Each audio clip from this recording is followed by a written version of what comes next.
Bismillahirrahmanirrahim. Alhamdulillahi Rabbil Alamin. Wa sallallahu ala nabiyyin Muhammadin wa ala alihi wa sahbihi wa man tabi'ahu wa ihtada bihadihi wa istanna bi sunnatihi ila yaumiddin. Tolong tutup Iqbal, tutup mikrofon Anda supaya suara tidak melantun. Okey, suara saya semua jelas ha?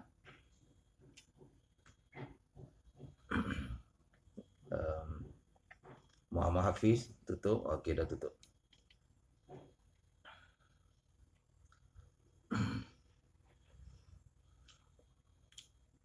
Suara saya jelas ha? Sila angguk. Zakaria, suara saya jelas? Angguk sikit. Okey.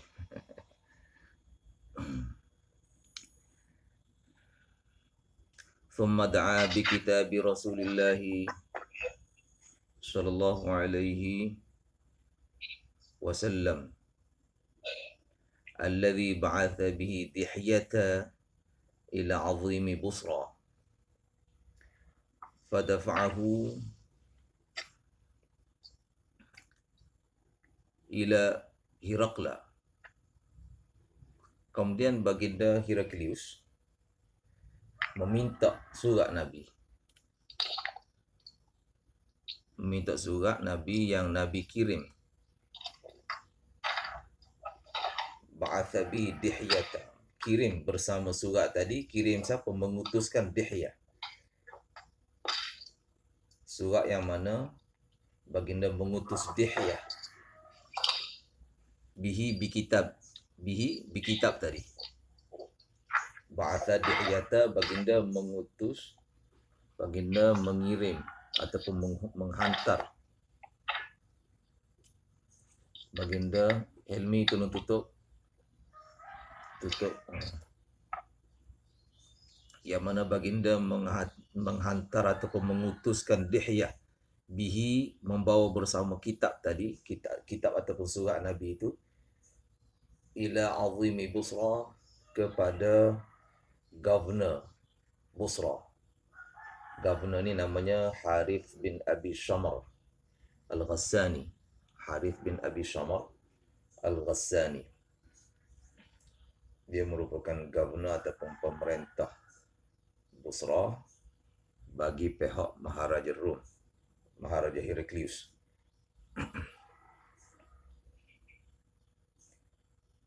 Ini kaedah pengutusan surat pada masa itulah, tidak boleh direct langsung kepada Maharaja, sebaliknya kepada dihantar dulu kepada Governor Maharaja. Governor ni pemerintah untuk satu wilayah yang satu wilayah kecil yang ada dalam kerajaan yang besar.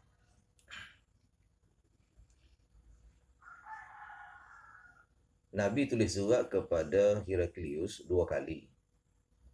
Yang pertama ini, ketika ini, iaitu ketika dalam tempoh perjanjian Hudaibiyah. Pada kali yang pertama ini, tak dapat dipastikan adakah Dihyah yang dihantar oleh Nabi ataupun sahabat lain yang dihantar oleh Nabi. Kemudian bila sampai kepada Azimi Busra, Governor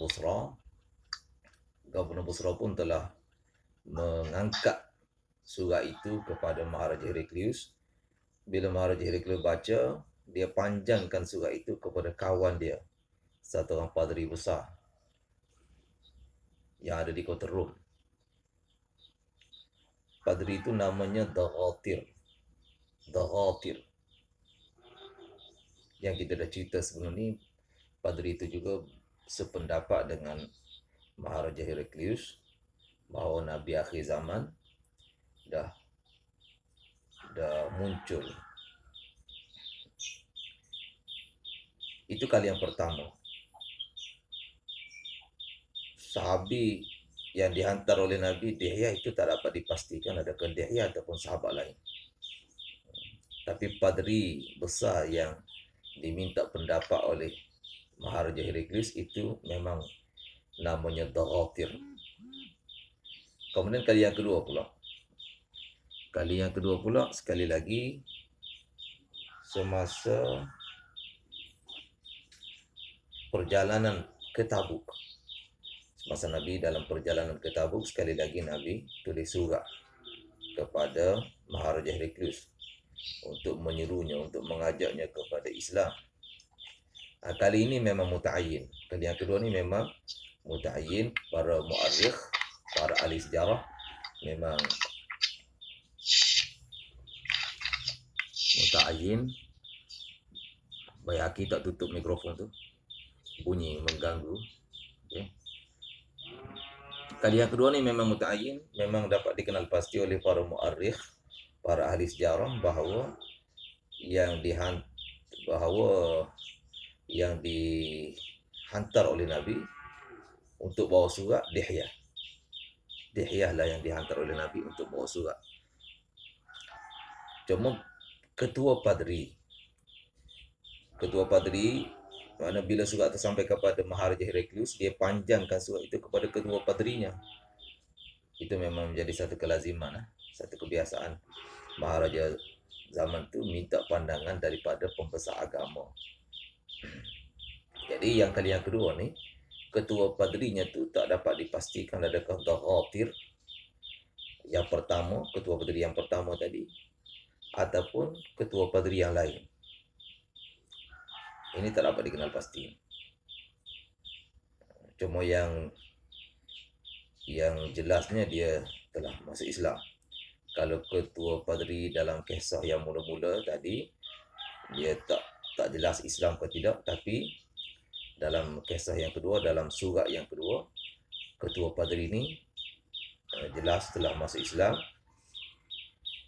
Cuma tak dapat diketahui adakah dia tu Ghatir ataupun dah ada ketua padri yang baru pada masa itu. Dia telah mengucap syahadah, mandi, dan dia menzahirkan keislamannya di depan kaumnya. Akhirnya kaum dia telah bunuh dia. Bila Dihyah balik kepada Maharaja Heraklius daripada kota Rom, dia berpatah balik jumpa Maharaja Heraklius. Masa itu Maharaja dalam perjalanan,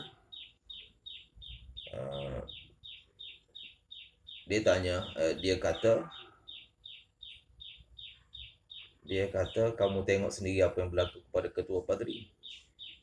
Kalau aku juga masuk Islam, perkara yang sama akan berlaku padaku. Yang ini aku akan dibunuh oleh kaum aku. Jadi sebab itu bila dia tulis surat maklum balas, surat balasan kepada Nabi mengatakan ini muslimun, Nabi kata kadzaba bal huwa ala nasraniyati, dusta dia. Maharaja Heraklius dusta, bahkan dia masih kekal dengan agama Kristiannya. Sebab itu kita dah cerita sebelum ni perbezaan pendapat antara Ibnu Abdul Bar dengan jumhurul ulama, sama ada Maharaja Heraklius masuk Islam ke tidak. Ibnu Abdul Bar kata dalam kitab At-Tamhid, dalam kitab Al-Isabah, dia kata Maharaja Heraklius ni beriman dengan Nabi, tetapi yang rajahnya pandangan jumhur ulama bahawa dia tidak beriman dengan Nabi dan dia mati dalam keadaan kafir. ثم دعا بكتاب رسول الله صلى الله عليه وسلم الذي بعث به دحية إلى عظيم بصرى. Pembesar Governor Busra, Harith bin Abi Shamr Al-Ghassani, fadafa'ahu ila Hiraqla. Harith bin Abi Shamr ni telah memanjangkan ataupun mengangkat surat itu kepada Maharaja Heraklius. Faqara'ahu, Maharaja baca. Fa idza fihi, rupa-rupanya di dalam surat itu, Bismillahirrahmanirrahim, min Muhammad Abdillah wa rasulihi ila Hiraqla azimir Rum, salamun ala man ittaba'al huda, amma ba'du, fa inni ad'uka bidi'ayatil Islam, aslim taslam, yu'tika Allahu ajraka marratain, fa in tawallaita fa inna 'alaika ithmal arisiyin. dalam tulis surat ni patut kita tulis nama pengirim dulu ke, pengutus surat ataupun penulis surat itu dulu ke, ataupun nak tulis nama mursal ilahi dulu. Mursil ke mursal ilahi? Yang mana satu ni? Mursil. Mursil. Mursil yang tulis surat, mursal ilahi penerima. Kalau ikut kelaziman hari ni, kita tulis apa? Mursil dulu kan? Kelaziman hari ni, tulis mursil dulu. Mursil nama pengirim surat.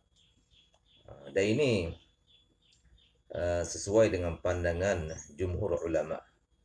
Kebanyakan ulama berpendapat bahawa surat harus dimulakan dengan nama mursil ataupun nama katib. Abu Ja'far An-Nahas mengatakan bahawa sahabat telah ijma' dalam perkara ni. Ijma' bahawa nak tulis surat ni kena mula dengan nama katib, nama penulis surat dulu. Ini pandangan Abu Ja'far An-Nahas, mengatakan sahabat radhiyallahu ta'ala anhum telah ijma' atas perkara ini. Tapi yang betulnya, yang lebih tepatnya bukan ijma' semua, boleh, tetapi lebih tepatnya ialah kebanyakan sahabat berpendapat begitu. Bukan semua sahabat, tapi kebanyakan sahabat berpendapat begitu. Ada beberapa contoh dalam kitab Al-Adabul Mufrad. Imam Bukhari ada nukil surat yang ditulis oleh Zaid bin Thabit radhiyallahu taala anhu kepada Muawiyah, kepada Hadrat Muawiyah radhiyallahu taala anhu. Surat itu macam mana Zaid bin Thabit tulis? Dia mula dengan nama katib, nama dia sendiri. Bukan. Ni contoh. Ni bukan contoh ni. Kan tadi kita katakan sahabat tidak ijma'. Abu Ja'far An-Nahas kata ijma', tapi yang lebih tepatnya bukan ijma'. Sebab ada contoh kharqul ijma' ni. Ada contoh apa? Kharqul ijma'. Contoh percanggahan dengan ijma', iaitu memula dengan maktub ilahi. Surat dimulakan dengan nama apa? Nama siapa? Nama penerima. Ini contohnya yang Imam Bukhari bawa dalam kitab Al-Adabul Mufrad. Kitab Al-Adabul Mufrad. Macam mana surat yang ditulis oleh Zaid bin Thabit li Abdillahi Muawiyah. Dia mula dengan nama Muawiyah. Nama maktub ilahi. Mula dengan nama maktub ilahi li Abdillahi Muawiyah Amiril Mu'minin li Zaid bin Thabit. Surat ni ditulis oleh Zaid bin Thabit. Boleh faham? Mula dengan maktub ilaihi. Jadi sebab tu nak kata sahabat ijma' dalam perkara ni tak boleh lah. Contoh yang kedua, kharqul ijma' ataupun percanggahan dengan ijma'. Saya ingat tak boleh kita nak kata ijma' dalam perkara ni. Surat yang ditulis oleh Abdullah bin Umar kepada Raja Abdul Malik.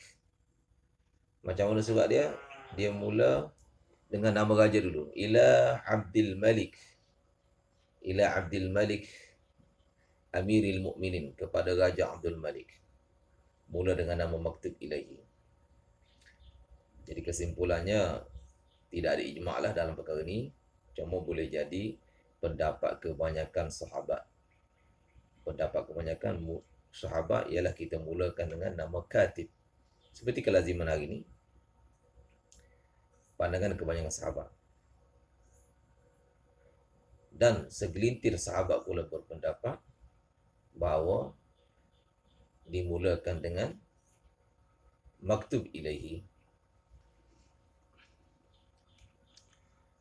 Ila Hiraqla azimir Rum. Nabi SAW guna perkataan azim. Azim mana pembesar. Kenapa tak guna Malik, Raja Rum? Sebab raja ni lebih tepatnya ialah untuk orang yang dilantik oleh Nabi ataupun yang dilantik oleh Khulafaur Rasyidin. Penggunaan istilah raja ni lebih tepatnya untuk siapa? Orang yang Nabi lantik ataupun Khulafaur Rasyidin lantik.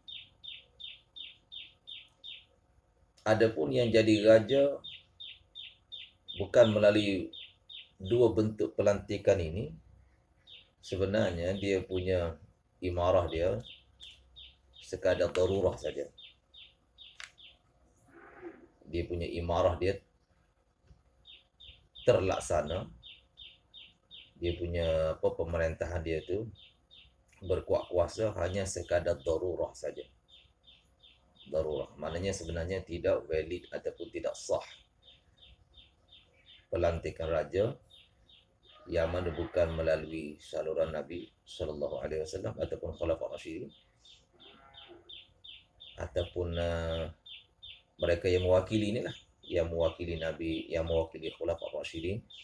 Segala pelantikan sebenarnya tidak valid, tidak sah, melainkan sekadar darurah saja. Darurah.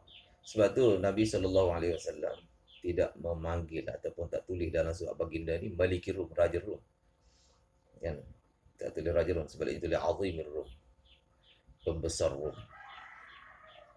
Sehingga bila surat ni dibaca dalam majlis Maharaja Rum, Maharaja Heraklius, dia punya anak saudara dia dah marah. Anak saudara dia dah marah. 2 poin dah dia marah. Pertamanya, Nabi SAW mulakan surat dengan nama baginda kan? Nama Nabi. Tak mula dengan nama Heraklius. Kan Nabi mula dengan min Muhammad Abdillah wa Rasulih ila Herakla. Itu satu poin dia marah. Kenapa mula dengan nama dia, tak mula dengan nama Maharaja? Yang kedua poin dia marah sebab Nabi tulis Azim, pembesar, tak tulis Malik. Sepatutnya tulis Malik ataupun tulis Sahibir Rum, pemerintah, penguasa, Sahibir Rum. Gini, tulis Malik, tulis Azim. Dia marah Nabi tulis Azimir Rum ataupun dalam sebilangan riwayat Nabi tulis Sahibir Rum. Jadi dia marah tu. Sepatutnya tulis Malikir Rum, tapi Nabi tulis Azimir Rum, ataupun dalam sebilangan riwayat Nabi tulis Sahibir Rum. Kalau Azim ada pembesar, kalau Sahib ni maknanya kawan. Sepatutnya tulis apa ni, Malik, raja. Itu yang dia mahu. Jadi 2 poin tu menyebabkan dia marah. Bila anak saudara dia marah-marah begitu, Maharaja Heraklius kata, innaka la dha'ifur ra'yi, kamu ni apa punya, tak ada fikiran yang matang. Innaka la dha'ifur ra'yi, kamu ni pemikiran kamu tidak kuat. Aturidu an armiya bi kitabin qabla an a'lama ma fih, mu suka ke aku buang surat sebelum aku tahu isinya? Apa punya nasihat, apa punya penasihat kamu ni? Soalan kita lah, dia marah balik anak saudara dia. Lain kana Rasulullah, jika orang ini memang utusan Allah, innahu la haqqu an yabda'a bi nafsi, memang dia sangat layak untuk memulakan namanya dulu. Satu. Kemudian walaqad sadaqa, poin yang satu lagi yang kamu kata tulis Sahibir Rum ni. Walaqad sadaqa, benar, ana Sahibir Rum. Aku ni kawan kepada orang Rum. Aku ni sahib dengan mana orang yang sentiasa bersama dengan orang Rum. Sahib. Malik, raja sebenar siapa? Allah. Wallahu maliki wa malikuhum. Allah lah pemilik aku dan pemilik dia, orang ini yang tulis surat ini. Jadi tak patutlah kamu duduk marah-marah tu. Akhirnya dia baca surat ni kan. Surat yang dihantarkan Nabi ni dia baca. Berbeza dengan Maharaja Kisra. Bila sampai surat Nabi, dia telah koyak-koyakkan surat Nabi, dia tak baca, dan akhirnya dia telah dapat doa buruk Nabi. Mazzaqallahu mulkahu.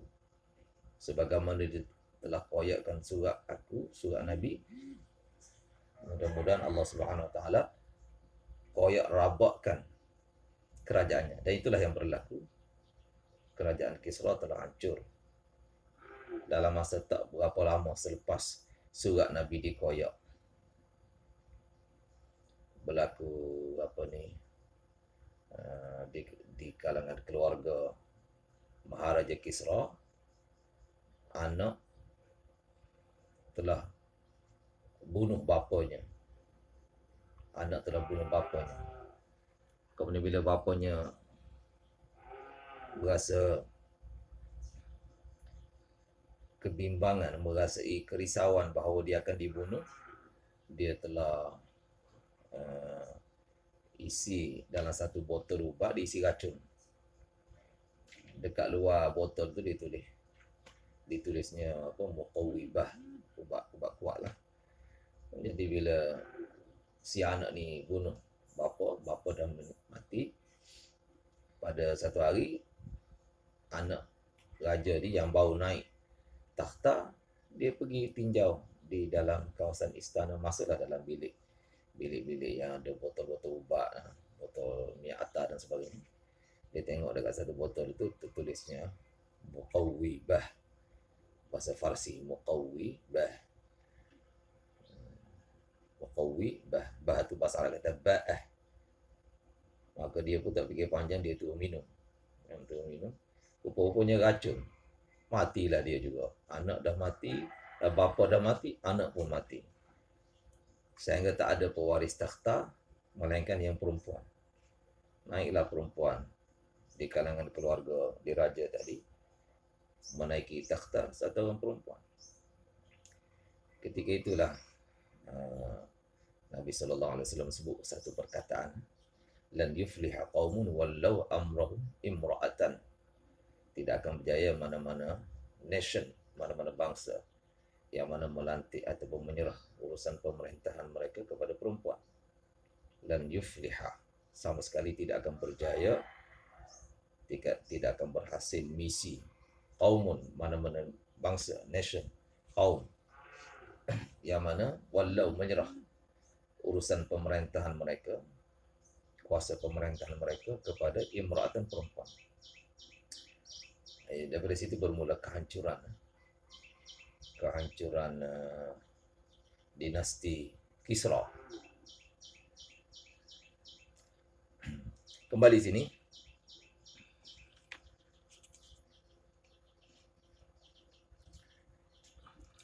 Jadi Nabi SAW telah tulis surat dan mula dengan nama Nabi. Min Muhammad Abdillahi wa Rasulihi ila Hiraqla azimir Rum. Salamun ala man ittaba'al huda. Di sini ulama bahas, boleh tak beri salam kepada orang kafir? Pandangan Imam Syafi'i dan kebanyakan ulama bahawa orang kafir ini mula memberi salam, mana beri salam dengan kita mula dulu. Kita dulu mula beri salam kepada orang kafir, tak boleh. La yajuz, tidak harus. Mana kita dulu. Kalau kita jawab, lain cerita. Orang kafir beri salam, kita jawab, itu lain cerita. Dan jawab hendaklah kita jawab ni dengan apa, tidak menyebut salam lah. Sebab apa? Untuk orang kafir tidak ada kesejahteraan. Sekadar kita jawab wa'alaika, boleh wa'alaika ataupun wa'alaikum. Mereka kata assalamualaikum, cukup kita kata wa'alaikum. Cukup dengan kata apa? Wa'alaikum. Bahkan pernah berlaku kan zaman Nabi. Orang Yahudi kan jumpa Nabi, kata assam, kematian. Assam bahasa Arab ada kematian. Dia kata assalam. Orang Yahudi ni mereka suka putar lidah mereka kan, layyan bi alsinatihim. Layan ni dia, lidah dia belik kan. Assalam tu jadi assam. Assalamualaikum kita. Assalamualaikum. Jadi sebab tu sebut salam ni kena sebut betul-betul. Ni jadi macam orang Yahudi. Assalamualaikum. Assam mana kematian untuk kamu. Nabi pun jawab waalaikum. Aisyah dah marah. Aisyah kata, ya Rasulullah kenapa jawab salam? Tak dengar kau Yahudi kata apa? Nabi jawab balik. Nabi kata kepada Aisyah, mu tak dengar ke apa yang aku jawab? Aku tak kata waalaikumsalam, aku kata waalaikum. Maknanya kalau mereka doa kematian untuk Nabi, Nabi jawab juga sebagai kematian untuk mereka. Boleh faham ke tu? Mereka kata assalamualaikum, kematian untuk kamu. Nabi kata waalaikum. Nabi tak kata waalaikumsalam. Nabi kata waalaikum, yakni untuk kamu juga apa dia? Kematian lah. Gitu. Jadi Nabi kan salah satu sifat yang wajib bagi Rasul apa dia? Fatanah. Empat sifat yang wajib bagi Rasul, salah satunya sifat fatanah. Jadi perkara begitu jangan kata Nabi tak perasan lah. Jangan kata Nabi tak perasan, Nabi perasan dan Nabi telah beri respon yang sebaiknya. Okashah, tolong tutup mikrofon anda. Ada bunyi-bunyi yang mengganggu ni.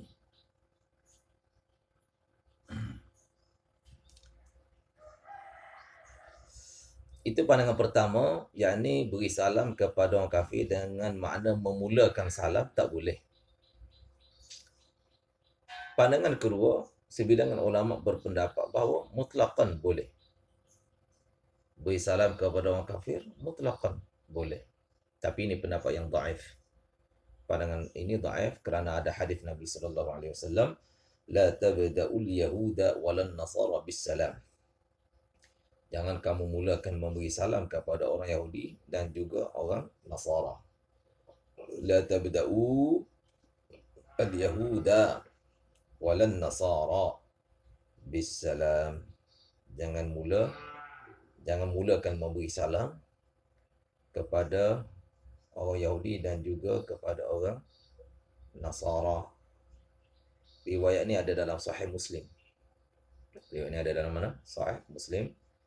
Dalam Kitabus Salam. Sahih Muslim juzuk 2. Kitabus Salam babun nahyi 'ani ibtida'i ahli al-kitabi bis salam. Larangan memulakan beri salam kepada ahli kitab. Kalau ahli kitab dengan mana orang Yahudi orang Nasara tak boleh, apalagi orang musyrik, orang kafir musyrik, penyembah berhala lagi-lagi tak boleh. Sebab apa? Sebabnya doa untuk mereka pun tak boleh kan, doa kesejahteraan tak boleh. Maka salam itu satu doa. Minta ampun untuk mereka tak boleh. Nabi Ibrahim pernah minta ampun untuk bapanya sebelum dapat larangan daripada Allah. Lepas tu bila Allah dah larang, Nabi Ibrahim pun berhentilah. Wa ma kana istighfaru Ibrahim li abihi illa an mau'idatin wa'adha iyyah. Tidaklah istighfar baginda Ibrahim untuk bapanya itu melainkan kerana ada janji yang dia buat untuk bapanya. Sebelum dia berpisah dengan bapa dia, dia janji untuk doa. La astaghfirunna laka. Bila bapa dia halau dia kan, wahjurni maliya la illam tantahi la arjumannak.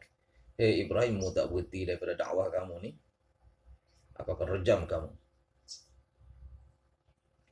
La arjumannak wahjurni maliya. Keluar daripada rumah. Bapa dia halau dia. Qala salamun alaik. Nabi Ibrahim sambil keluar daripada rumah, dia kata sejahtera untuk bapa. Salamun alaik. La astaghfiranna laka. Qala salamun alaik. Apa sambungan ayat tu? Qala salamun alaika astaghfir. Sebenarnya dia telah janji untuk doa keampunan untuk bapa dia. Tapi bila Allah larang, dia pun berhentilah. Illa an mau'idatin wa'adaha iyyah. Falamma tabayyana lahu annahu aduwwun lillahi tabarra'a min. Bila ternyata bagi Nabi Ibrahim bahawa bapanya itu musuh Allah, takkan beriman pada Allah Subhanahu wa taala, dia pun telah tabarri, yakni berlepas diri. Maknanya tidak lagi mempunyai kaitan lah, melepaskan diri daripada mempunyai kaitan dengan bapanya. Tabarra'a min. Itu pandangan kedua, boleh. Boleh. Tapi kita dah sebut tadi pandangan ini pandangan yang dhaif. Pandangan ketiga, boleh muqayyad. Yani ketika ada hajat, ketika ada sesuatu darurah. Misalnya kalau kita tak beri salam, dia akan seksa kita, dia raja yang zalim misalnya. Kalau tak beri salam, raja kafir yang zalim, dia akan menyeksa kita, bully kita dan sebagainya. Ada hajat yang macam tu, maka bolehlah beri salam kepada orang kafir. Ini pandangan yang ketiga.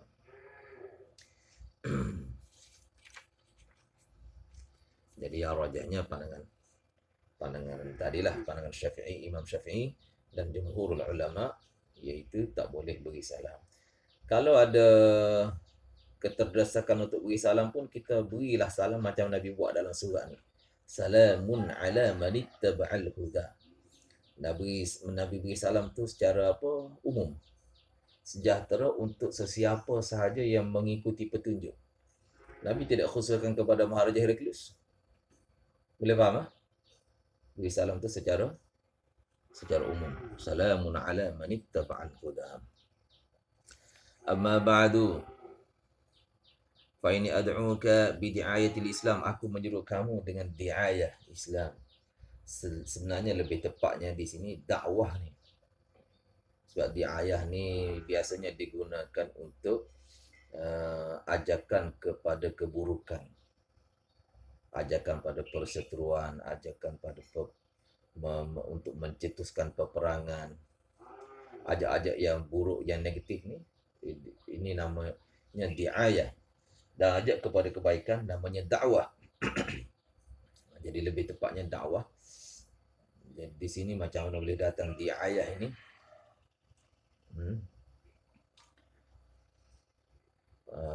Boleh jadi berlaku tajawuzul lughah ataupun tasamuhul lughah. Tasamuh bahasa, toleransi bahasa. Sepatutnya dakwah. Ya. Ada juga riwayat yang menyebut da'iyah, ad'uka bida'iyatil Islam. Sirah isim fa'il. Kali ini tak jadi iskal lah. Bida'iyah ay bil kalimati da'iyati ilal Islam.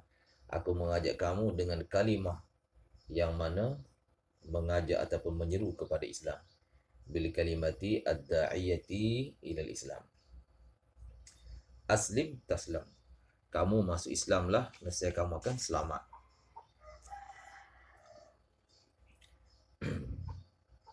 Yu'tikallahu ajraka marratain. Allah akan beri kepada kamu pahala 2 kali ganda. Sebab apa pahala 2 kali ganda? Satunya sebab beriman dengan kitab. Nabi ada sebut dalam satu hadis kan. Thalathatun, 3 golongan yang mana akan dapat lahum ajrani. Mereka akan dapat ganjaran 2 kali ganda, 2 pahala. Satu rajulun amana, rajulun min ahlil kitabi amana bi. Lelaki dari kalangan ahli kitab, maknanya dia beriman, dia patuh kepada syariat Nabi Musa misalnya, ataupun syariat Nabi Isa. Thumma amana bi, kemudian dia beriman, dia patuh kepada syariat aku pula, kata Nabi SAW. Ini satu, dia dapat 2 pahala 2 kali ganda. Sebab al-ajru ala qadri ta'ab. Pahala ni berdasar kepada kepenatan. Bila amal 2 syariat, mana penatnya 2 kali. Yang kedua yang dapat pahala 2 kali ni, rajulun ahsana fima bainahu wa bainallahi wa ahsana fima bainahu wa baina mawalihi. Satu hamba dia buat baik pada majikannya, pada tuannya, dan juga dia buat baik kepada Allah. Pada Allah pun dia taat, patuh, dan pada majikan pun dia patuh. Dia punya penatnya 2 kali. Dia punya taatnya 2 kali, maka dia pun dapat pahala 2 kali. Yang ketiga, orang yang mana dia ada hamba perempuan, dia didik hamba tadi, ajar betul-betul sehingga jadi satu orang yang terdidik, yang berpelajaran. Kemudian dia merdekakan hamba tadi dan dia kahwini hamba tadi. Dia punya penat di 2 kali kan, taat. Satu taat sebagai majikan, sebagai tuan. Yang kedua, Nak sebagai suami pula yang menjaga kebajikan wanita berkenaan, maka dia dapat pahala 2 kali juga. Kaedahnya apa? Al-ajru ala qadri at-ta'ab. Al-ajru, ganjaran berkadar kepada at-ta'ab, berkadar pada kepenatan. Yu'tikallahu ajraka marratain. Fa in tawallaita fa inna 'alaika ithmal arisiyin. Kalau kamu enggan berpaling, tak mau terima Islam, maka kamu kena tanggung dosa arisiyin, al-fallahin. Arisiyin ada beberapa tafsiran, salah satunya ialah al-fallahin, yakni golongan petani.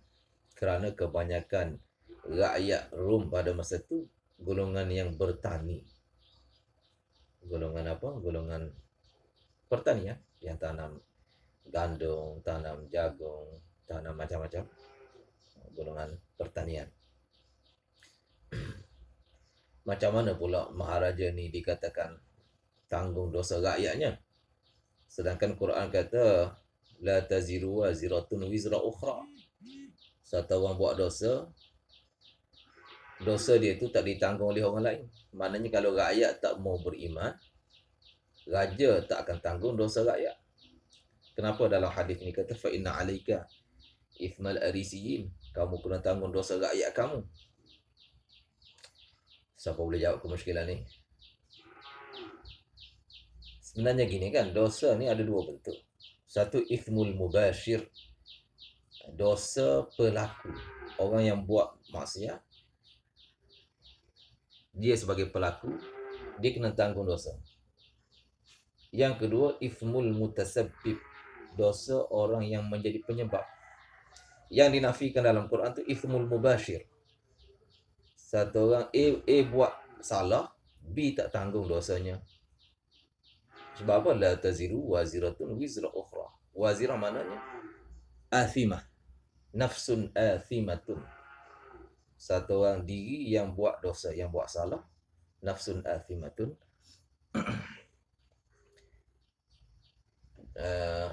La taziru waziratun, satu orang yang mukallaf, satu orang yang mukallaf lah, dia tak akan tanggung wizra ukhra, ay wizra waziratin ukhra, dosa yang dilakukan oleh pesalah yang lain. Jadi maksudnya masing-masing akan tanggung. Kalau A buat salah, A lah tanggung. Kalau B buat salah, B lah tanggung. Tak akan ada sesiapa menanggung dosa orang lain. Dalam Quran ayat lain Allah kata apa?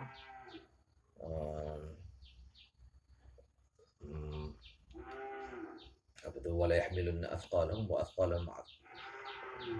Maksudnya bahawa la yuhmal alaihi minhu syai'. Walaupun satu orang tu dia kata biar aku tanggunglah dosa kamu, kamu ikut aku, kamu kufur ikut aku, nanti aku tanggung dosa. Walaupun begitu tidak akan ditanggung. Maknanya dosa orang yang ikut dia tu tidak akan diletak ke atas si yang mengajak kepada kekufuran tadi.